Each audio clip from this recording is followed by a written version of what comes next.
Et c'est un bonheur de recevoir dans cette émission un journaliste, mais aussi un réalisateur de cinéma, un animateur de radio et de télévision, un auteur, compositeur de chansons, mais aussi un patron de presse, de radio et de télévision, et enfin un auteur de romans. Toutes ces personnes ne font qu'une. Monsieur Philippe Labro. Bonjour Philippe. Bonjour. Et merci beaucoup d'être là ce matin. D'ailleurs, laquelle de ces casquettes a le plus compté finalement pour vous ?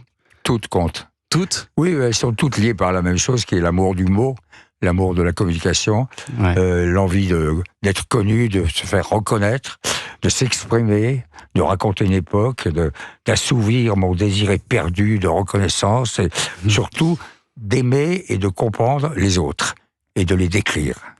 Et là, vous venez nous parler de votre nouveau roman, Deux Gimlets sur la 5e avenue, un roman ramassé de 122 pages et qui pourtant est assez foisonnant.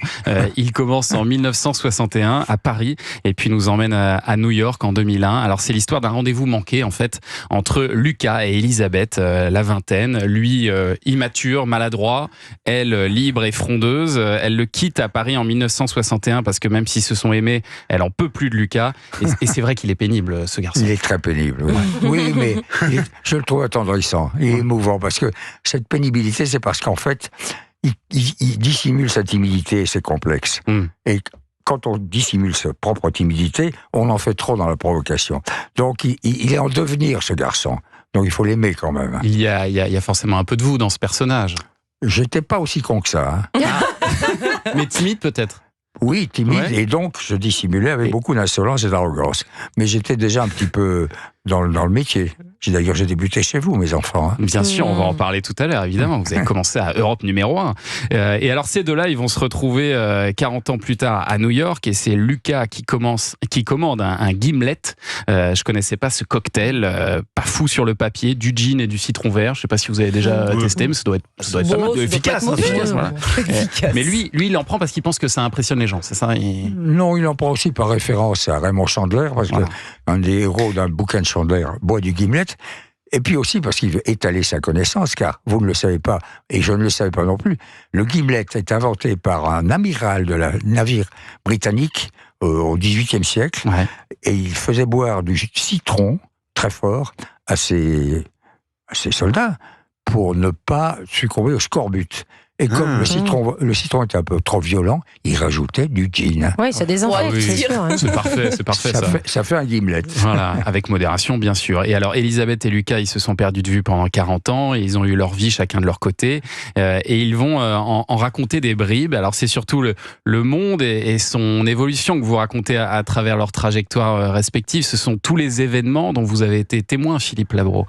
Oui, ça me fait assez plaisir, moi, et je pense que ça intéresse les lecteurs, de situer donc une histoire d'amour, de rendez-vous manqué. Est-ce que ça va recommencer ? On ne sait pas. Mais au milieu de ça, il y a l'actu, il y a les événements. Et nous sommes tous tributaires et victimes, ou en tout influencés par les événements. Donc de temps en temps, dans ce scénario, parce que c'est comme un scénario, ce film. Ça pourrait être un film, ouais. Ça pourrait être un film, effectivement, mais c'est pas moi qui le tournerai.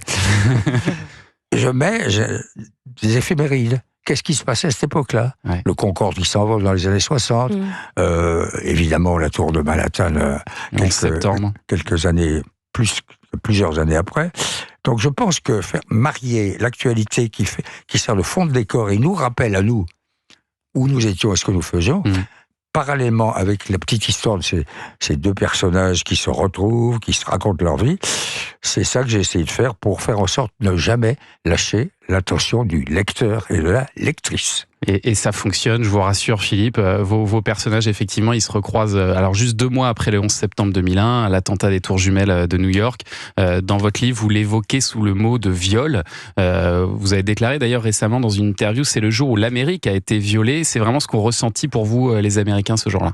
Ah oui, c'est le deuxième viol. Le premier c'était Pearl Harbor, mais il y a déjà très très longtemps. Mais ça c'est la deuxième fois que le territoire américain, l'Amérique, est pénétrée par une autre force, et elle est littéralement humiliée, parce que quand même, ces deux avions qui sont passés à travers tous les problèmes, et qui foutent en l'air le symbole de la modernité, le symbole de l'argent, de la puissance, de l'influence américaine. Oui, ils ont été, je le dis dans le bouquin, c'est ce jour-là que le mot sidération a pris sa force et son importance. Ils étaient sidérés. Mais, parallèlement, on les connaît, ils savent se relever tout de suite. Et donc, dès le lendemain, c'était... C'est pas grave, on va y aller, on va continuer. Et George Bush envoie évidemment pas tellement plus tard d'ailleurs, les avions au-dessus de l'Afghanistan. Ouais. Et tout recommence. Il n'empêche, ils sont marqués par le viol. Le viol vous marque, quoi qu'il arrive. Et ils se sont réunis à cette époque-là, les Américains. Depuis, le pays s'est plutôt fissuré, pour pas dire fracturé. Est-ce que vous aimez toujours autant ce pays? Parce que vous y avez passé énormément de temps, Philippe Labro. Oui, j'ai beaucoup aimé. Je l'aime encore, mais il me trouble et m'inquiète parce que ce que vous décrivez très bien, la fracture, elle est là. Il y a d'une part, c'est même plus les républicains, c'est les trumpistes. Ouais. C'est une secte, mais une secte très importante, soutenue par les églises, les évangélistes, tous les prédicateurs. Et d'autre part, vous avez les démocrates qui sont un peu troublés par tout ce qui se passe, qui essayent de se relever et de faire face à ce qui est un danger absolu, qui serait la réélection de cet homme. Ce que je pense, ça serait un Donald danger. Trump. Oui. Vous le portez pas dans votre cœur, ça c'est assez clair. En même temps, c'est pas l'homme, parce qu'après tout, il faut aussi admettre qu'il est charismatique, il est énergique. Il a un certain flair politique. Et c'est lui qui a compris, avant Madame Clinton, dans sa première campagne, qu'il y avait des Américains qui souffraient. Il a compris qu'il y avait des gilets jaunes américains. Et il est arrivé là-dessus, et ça a permis de faire basculer le vote. Donc, il faut absolument pas le mépriser, le sous-estimer. Sauf que je ne sais pas si vous avez remarqué, si vous suivez l'actualité, il commence à légèrement perdre ses billets, je trouve. Vous avez vu ce meeting l'autre soir, où il arrête, dit on fait plus de questions-réponses, on chante, on danse, il fait le clown. Mais ça fonctionne visiblement, parce qu'en tout cas, dans les sondages, pour l'instant, ils sont encore au coude à coude avec Kamala Harris. Mais ça fonctionne toujours de faire le clown, parce que n'oublions jamais que l'Amérique, c'est une scène permanente. Ouais. La phrase la plus importante, l'Amérique, c'est « There's no business like show business ». Il n'y a pas de business sans le spectacle. Ouais. Il le disait toujours, Trump. Il disait « L'Amérique, c'est un cirque à 3 pistes ouais. ». Et il dit « La troisième piste, c'est là où il y a le clown, et je suis le clown ». Dangereux, hein. Méfiez-vous des clowns. Habile. 2 Gimlets sur la 5e avenue, c'est ce roman paru chez Gallimard de Philippe Labro. On va continuer à en parler. On va parler série aussi dans un instant avec Héloïse Goua.